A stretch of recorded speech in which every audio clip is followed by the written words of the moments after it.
আমায় ভাসাইলি রে, আমায় ডুবাইলি রে, অকুল দরিয়া বুঝি কুল নাই রে।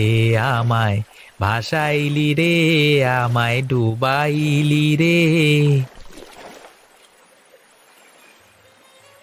দেবে, ভাসিয়ে দি আমার মেয়ে দুটোকে, ভাসিয়ে দি নদীতে, ভাসিয়ে দি আমার মেয়ে দুটোকে।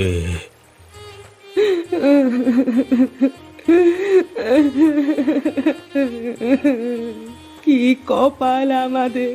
বিধাতা আমাদের কোনো সন্তান দেননি এতদিন, কিন্তু আজ এত বছর পরে যমজ সন্তান লাভ করার পরেও আমরা তাদের আমাদের কাছে রাখতে পারলাম না।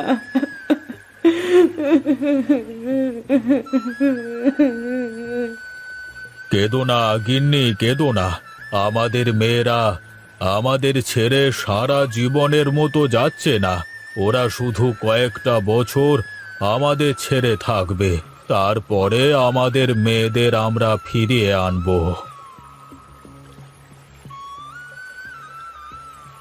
মালিক, আপনি কোনো চিন্তা করবেন না। আমি আপনার মেয়েদের পিছু পিছু যাচ্ছি।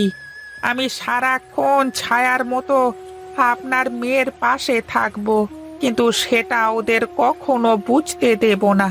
সব খবর আপনাকে নিয়ে এসে দেব। হ্যাঁ রামু, তুই যা, আমার মেয়েদের সব সময় খেয়াল রাখিস কেমন, আর কখন কি ঘটে আমাকে এসে বলে দিবি। ঠিক আছে মালিক, আপনি কোনো চিন্তা করবেন না। আমি আপনার মেয়েদের খেয়াল রাখবো। আমি এখন চলি।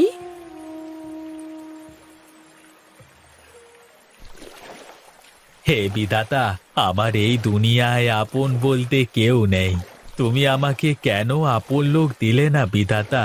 দুনিয়াতে এত লোক থাকতে আমাকে একটাও আপন লোক দিলে না। এমন কেন করলে বিধাতা? এমন কেন করলে?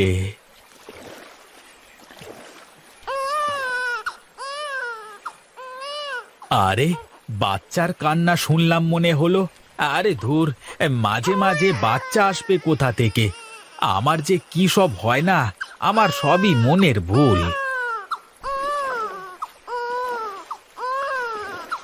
আরে আরে, আবার বাচ্চার আওয়াজ কোথা থেকে আসছে? না না, এটা তো আমার মনের কোনো ভুল নয়। তাহলে কি ভূত পেরেত, নাকি দৈত্য দানব, নাকি সমুদ্রের পিশাচ? উই বাবা! আহ, আর আরে না না, সমুদ্রের পিশাচ নদীতে কি করে আসবে? ওই তো দূরে একটা কি যেন ভেসে আসছে। যাই তো, গিয়ে দেখি।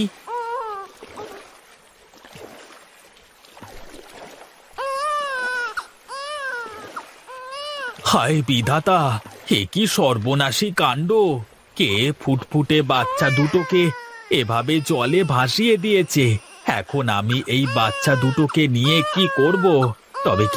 তবে কি বিধাতা আমার আপন মানুষকে পাঠিয়ে দিলে আমার কাছে? না, আমি বাচ্চা দুটোকে বাড়িতে নিয়ে যাই। ওদের আমি নিজের হাতে মানুষ করে তুলব।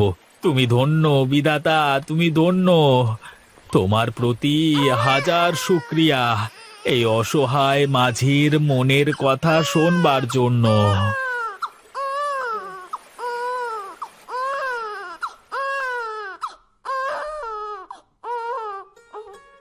আজ থেকে এটাই তোদের ঘর, আর আমি তোদের বাবা।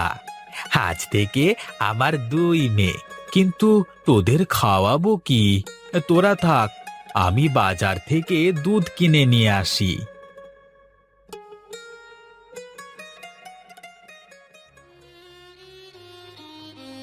বল বল রামু, কি খবর নিয়ে এসেছিস বল। খবর খুব একটা ভালো নয় বাবু। খবর ভালো না? তুই কি বলতে চাইছিস? সবকিছু খুলে বল তো আমাকে। আপনাদের মেয়েদেরকে এক মাঝি পেয়েছে। আপনার মেয়ে দুটোকে শিমুলতলি গ্রামের মাঝি হারান তার নদীর পাশে ছোট্ট একটা কুঁড়ে ঘরে আশ্রয় দিয়েছে। যাক, তাহলে অবশেষে কেউ পেয়েছে তোমার মেয়েটাকে। আমি তো আরো বড্ড দুশ্চিন্তায় ছিলাম যে মেয়ে দুটো যদি কোনো মানুষের হাতে না পড়ে তাহলে কি হবে। দুঃসংবাদ একটাই যে ওই হারান মাঝির আপন বলতে কেউ নেই। ওই মাঝি আপনার মেয়ে দুটোকে ওর নিজের মেয়ের পরিচয় দিয়েছে। ও ভাবছে হয়তোবা সৃষ্টিকর্তা মেয়ে দুটোকে ওর কাছে পাঠিয়ে দিয়েছেন। যা যা, তুই যা, আমার মেয়েদের ওপরে নজর রাখ, দেখিস ওদের যেন কোনো বিপদ আপদ না হয়। আচ্ছা ঠিক আছে মালকিন, আমি এক্ষুনি যাচ্ছি। আমি কথা দিলাম আপনার মেয়েদের ওপর কোনো বিপদ আপদ আমি আসতে দেব না। ছায়ার মতো আগলে রাখবো ওদের। তুই এটা কিন্তু খেয়াল রাখবি যেন আমার মেয়েরা 12 বছরের পূর্ণ হওয়ার আগে এই গ্রামে পা না রাখে। যদি 12 বছরের আগে গ্রামে পা রাখে আমার মেয়েরা, তাহলে কিন্তু সব অনর্থ হয়ে যাবে। ও সব নিয়ে আপনি একদম ভাববেন না মোড়ল মশাই, আমি সব কিছু ঠিকই সামলে নেব। আচ্ছা ঠিক আছে, তুই যা এখন, আর সাবধানে থাকিস, কারোর নজরে আসিস না কিন্তু। তুই যদি কারোর নজরে পড়ে যাস তাহলে কিন্তু ঝামেলা হয়ে যাবে, লোকে তোকে সন্দেহ করবে। ঠিক আছে বাবু, আমি এখন চলি তাহলে।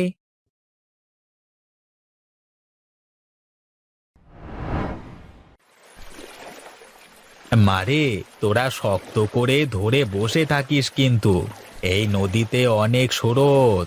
আবার তোরা ঠিকঠাক সাঁতারও জানিস না, এই নৌকা থেকে নিচে পড়ে গেলে কিন্তু ভারী বিপদ হয়ে যাবে। তুমি থাকলে আমাদের কিসের বিপদ বাবা? তোমার পাশে থাকলে আমাদের আর কোনো ভয় নেই। হ্যাঁ বাবা, দিদি একদম ঠিক বলেছে, তুমি পাশে থাকতে আমাদের আবার কিসের ভয়। বাবা বাবা, দেখো না, ওই কিনারে কত সুন্দর শাপলা ফুল ফুটেছে। আমাদের ওখানে নিয়ে চলো না, আমরা কিছু শাপলা ফুল তুলবো। হ্যাঁ বাবা, চলো, আমাদের নিয়ে চলো, শাপলা ফুল তুলবো। ঠিক আছে মা, আমি তোদের নিয়ে যাচ্ছি, চল।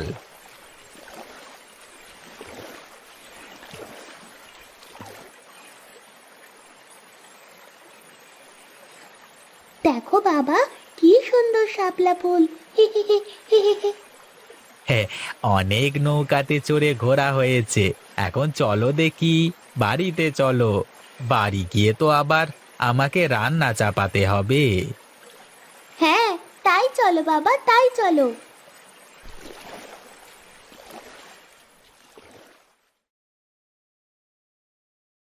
কে খবর নিয়ে আসলে রামু? হ্যাঁ, একটা অনেক ভালো সংবাদ আছে আপনার জন্য বাবু, আর একটা অনেক খারাপ সংবাদও আছে। কোনটা আগে শুনতে চান বলুন?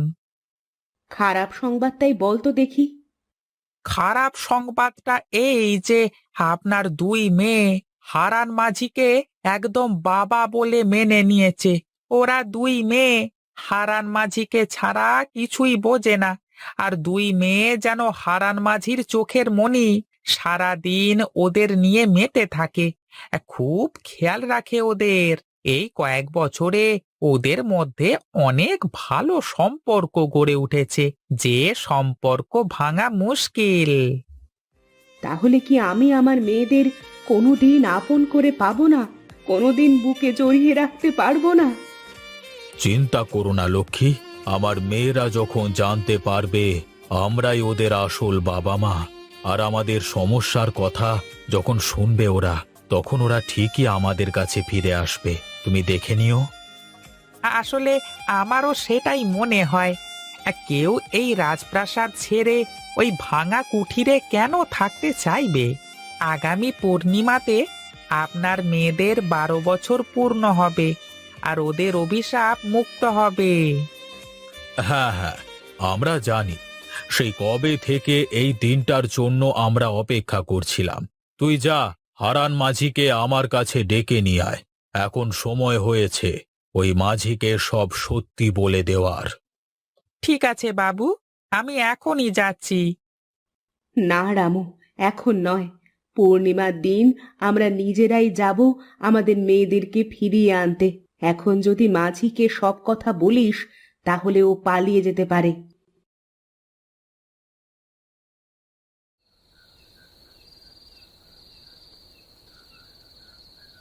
হারান মাঝি, বাড়িতে আছো? কে আপনারা?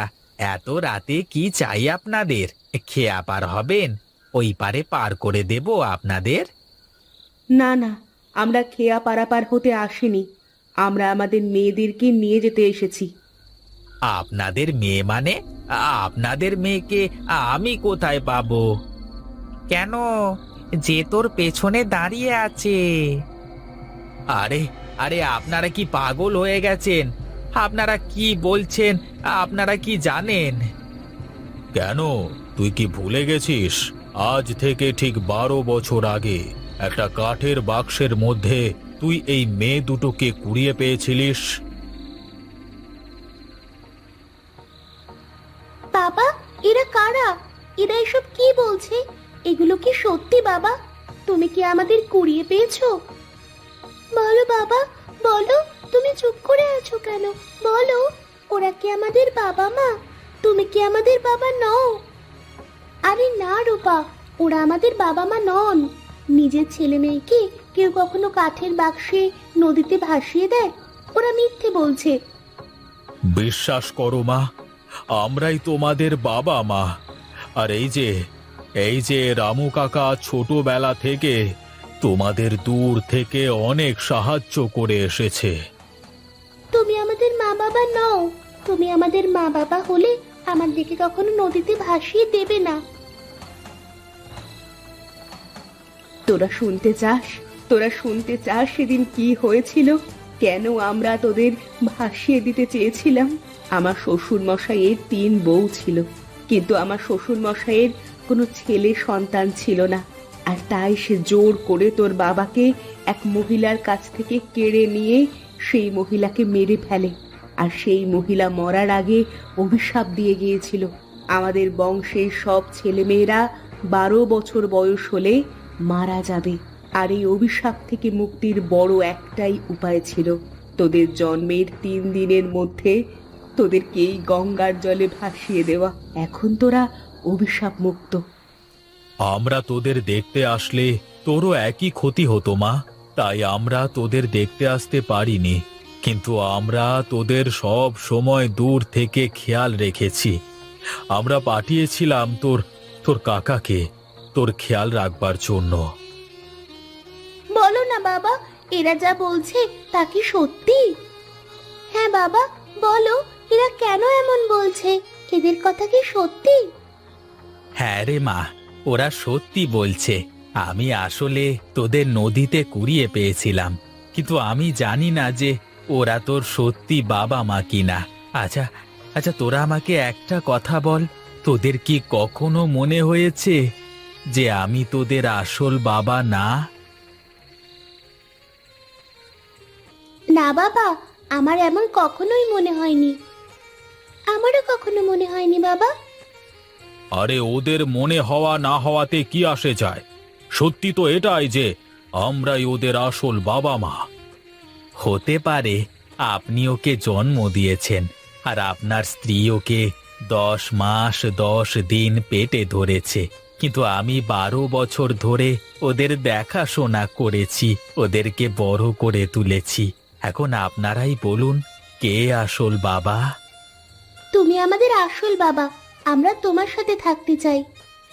হ্যাঁ বাবা, তুমি এতদিন ধরে আমাদের দেখাশোনা করেছো, আমাদের কোনো কিছুর অভাব বুঝতে দাওনি। আমি তোমাকে ছেড়ে কোথাও যাব না। আপনারা চলে যান, আমাদেরকে আমাদের মতো থাকতে দিন। তোরা রাজপ্রাসাদ ছেড়ে এই ভাঙা ঘরে কি করবি? কি করে থাকবি এখানে? আমরা এই ভাঙা ঘরে 2 বোন আমাদের বাবার সাথে অনেক সুখে আছি। যদি আপনারা সত্যি আমাদের জন্ম দিয়ে থাকেন, তাহলে নিশ্চয়ই আমাদের সুখ চাইবেন।